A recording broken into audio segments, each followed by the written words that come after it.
Hello, everybody. I hope you're all doing well. I'm also good. Thanks for asking. And welcome to this week's episode of my show. And without any further ado, we are going to start by talking about season 2, episode 2 of Solo Leveling. So, this episode picks up right where the last one ended. So, after clearing the bear turf, Jinwoo adds the bears to his shadow army. Outside of the gate, Wang Dongsu, who is still waiting for Jinwoo to come out so he can unalive him, asks Mr. An why Jinwoo was allowed into the dungeon, even though he's not a member of the White Tiger Guild. To which Mr. An responds that Jinwoo is actually a good friend of his, and Jinwoo is the one that made him the request to be a part of the dungeon, even though he wasn't a member, and that's how come Jinwoo ended up being a part of this dungeon. When Huang Dong-su hears this, he eventually acts like he's walking away, like he wants to leave, but he eventually spins on Mr. An and he tries pressing him. As he's pressing him, Yunho, so the leader of the White Tiger Guild, interrupts him and tells him to stop because he's a guild master, and as guild master, he will not allow anyone from anywhere to harm a member of his guild. Of course, Wang Dong-su doesn't like to be told what to do, and things heat up between the two S-rank hunters. And right when they are about to go at it, they get separated by Jinshu. That shows Jinshu is actually quite strong because even though it was said that they were holding back, him being able to take a punch from two S-rank hunters is actually pretty impressive. Jinshu tells Wang Dong-suk that after Jinwoo completed the double dungeon, he tested his powers again and he was still E rank, and that his brother Huang Dong-su was probably offed by magic beast or something. And of course, Huang Dong-su doesn't believe any of that. And he basically ends up confessing that the main reason why he wanted to face Jinwoo is because he wanted to quench his bloodlust. He was just looking for an excuse to off someone. So that makes me wonder, like, did he care about his brother at all? Or did he just see this as an opportunity to fight against a potentially strong opponent? Anyways, he does end up leaving, which is a L for me because in the last review, I predicted that he was going to stay there until Jinwoo gets out, and he was going to confront Jinwoo when Jinwoo comes out of the gate. And that didn't happen. But I do hope that at some point, him and Jinwoo will eventually cross paths and settle their differences. So back in the gate, Kim Chu, the A rank hunter who was on fraud watch, he's the lone survivor of his team and he's running away because he's scared and traumatized by the ice elves. As he's running away, he finds the other team and he realizes that no one in the other team is harmed. He gets angry and attacks them, and as soon as he attacks them, he gets humbled by Jinwoo. After Jinwoo humbles Kim Chu, he detects the presence of ice elves. When they show up and they start interacting with Jinwoo, a few things happen. First of all, we realize that Jinwoo is able to understand the language of the elves, even though his teammates aren't. So we don't really understand what's up with that. Like, why is he able to understand their language? Is it because the powers that he has enable him to also interact with members or parts or entities in other dungeons differently than, like, quote unquote regular people? That we don't know. And also, the elves basically mentioned that Jinwoo is not human, or at least he's not like other humans, because they hear this voice that tells them to off all the humans.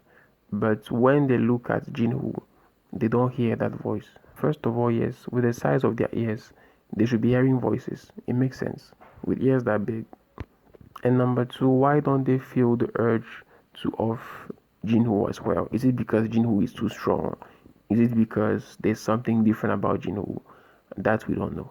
Jinwoo then asks the leader of the elves, who are you and why do you fight humans? And when he asks that, there's basically like a glitch that happens. Maybe this also hints at the fact that there's a bigger villain pulling the strings right behind all of this. But basically, when asked about their motives, the ice elves aren't really able to give an answer. Shortly after that, Jinwoo summons the Shadow Army and the fight breaks. And I need to give props to Baruka, the leader of the Ice Elves, because I actually thought he was going to get run through by Jinwoo, but it didn't happen like that at all. It took the concerted efforts of Igris, Jinwoo, and Iron to eventually being able to defeat Baruka. So Baruka was actually a very worthy opponent. He was actually significantly stronger than Jinwoo and even Igris. And Jinwoo had to create a shadow out of the body of Kim Chu and fight alongside Igris and that shadow to eventually be able to defeat Baruka. So kudos to Baruka. He was actually a pretty strong character. Yeah, the fight between Baruka and Jinwoo was pretty cool. I liked everything about the fight. The fight was dynamic. The choreography was cool. At some point, Jinwoo sent a freaking fireball on Baruka, and that still wasn't able to end him. Even though Iron was crazy strong, Baruka was way too fast for Iron. That stealth work was crazy. The kind of aura farming that Jinwoo is doing this season is on a whole other level, bro. Like Jinho looks untouchable. Like I can't wait for him to go up against an S rank hunter or something. Like someone who is actually going to give him a run for his money, because as of right now, he doesn't look intimidated by anyone. And he's basically running through the competition. Anyways, Jinho wins the fight, and Jinho tries to turn Baruka into the shadows, and he fails. He fails 3 times. Probably because the strength gap between Baruka and him is still pretty big. Another thing is also the fact that Iron doesn't look as obedient as all the other shadows. Like sometimes Jinwoo tells him to do something and he doesn't do that thing. Or even sometimes he will be acting independently and be doing something that Jinwoo doesn't want him to do. Until Jinwoo tells him to stop doing that thing, that's when he stops. So I don't know if this might be a hint that maybe one day or at some point Iron might rebel against Jinwoo or something. So the crew eventually walks out of the gate and they leave the dungeon, and as soon as they walk out of the gate, the guild master of the White Tiger Guild realizes that only 2 of his guild members are back and were able to make it out alive. And when he realizes that, he goes ahead and asks Jinwoo what happened. To which Jinwoo replies to him that if he wants to know what happened, he can just go and talk to his 2 guild members who are there, and that Jinwoo is quite tired. When he hears that, he tries to press Jinwoo, but unfortunately for him, Jinwoo is not to be messed with, and Jinwoo presses him right back, and that's when Yunho realizes that it's not him. Yeah, that's it, bro.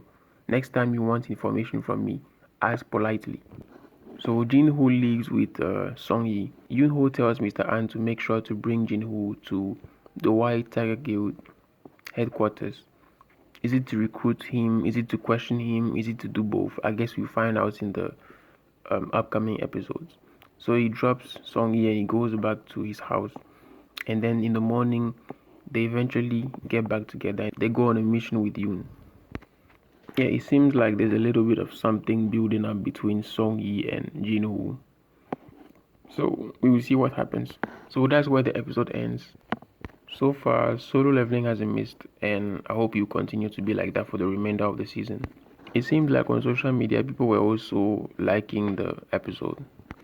I do hope that eventually we are going to see Jinwoo fight against an opponent who is strong enough and I can give him a run for his money, because as of right now, he's basically been running through the competition. Anyways, we've now come to the end of the review. Please don't forget to like, leave a comment, subscribe if you're on YouTube, follow if you're on TikTok, and I'll see you in the next part of the podcast.